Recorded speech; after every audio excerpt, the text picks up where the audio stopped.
अस्सलामुअलैकुम वरहमतुल्लाहि वबरकातुहू। सामीन और नाज़रीन, क्या हाल है, कैसे हैं? अल्लाह पाक आपको सलामत रखे, खुश रखे। एक बहुत प्यारा और दिलचस्प और काबिल अमल वाक़या आपको सुनाना चाहता हूँ। मैं एक जगह लोधरा क्या देहात में बयान करके हटा तो एक शनासा सा चेहरा और ख़ूबसूरत सा जवान मेरी तरफ़ आया और मुझे मिल के मेरे चेहरे को बोसा दिया, मेरी दाढ़ी पर बोसा दिया, मेरे कंधों पर बोसा दिया और बड़ा वालेहाना अक़ीदत के साथ वो मेरे पास बैठा रहा। और मैं उसे पहचान भी गया कि वो हज़रत मौलाना कारी शबीर अहमद साहब हैं तो लोधरा के रिहायशी, लेकिन पाकिस्तान नेवी में वो ख़तीब हैं। तो काफ़ी देर हम इकट्ठे बैठे रहे। फिर मैंने उनसे पूछा, भाई इस वालेहाना अक़ीदत और मोहब्बत की वजह क्या है? तो मुझे बताने लगे कि मैं एक दिन अपने घर के बाहर जो हमारा आम का दरख्त है उसके नीचे बैठा था। मैं उस दिन पढ़ने नहीं गया था, मेरे घर वालों ने डांटा तो मैं उस आम के दरख्त के नीचे बैठकर रो रहा था। तो वहाँ से नाना जी गुज़रे। मेरे वाले साहब को पूरे बिरादरी वाले उर्फ़ आम में नाना जी ही कहते थे।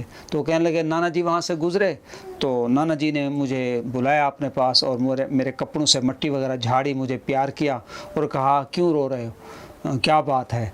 तो मेरी अम्मी जो देख रही थी तो वो कहते हैं, मेरी अम्मी ने बताया कि आज पढ़ने नहीं गया तो हमने डांटा इसलिए रो रहा है। तो मेरे वाले साहब के बारे में कहते हैं, उन्होंने कहा ये बच्चा पढ़ेगा, इंशाअल्लाह पढ़ेगा, ये मेरा बेटा है, ये प्यार है, मुझे बहुत प्यार किया। और कहने लगे कि इतना मुझे प्यार दिया कि मैं उनके साथ जाने के लिए तैयार हो गया। फिर वो उसी वक़्त उन्होंने मेरे कपड़े भी साथ लिए और मुझे भी साथ लिया। वो जामिया रहमानिया जहानिया में रिटायर होने के बाद स्कूल की क्लास लेते थे तो वहाँ मुझे साथ ले गए।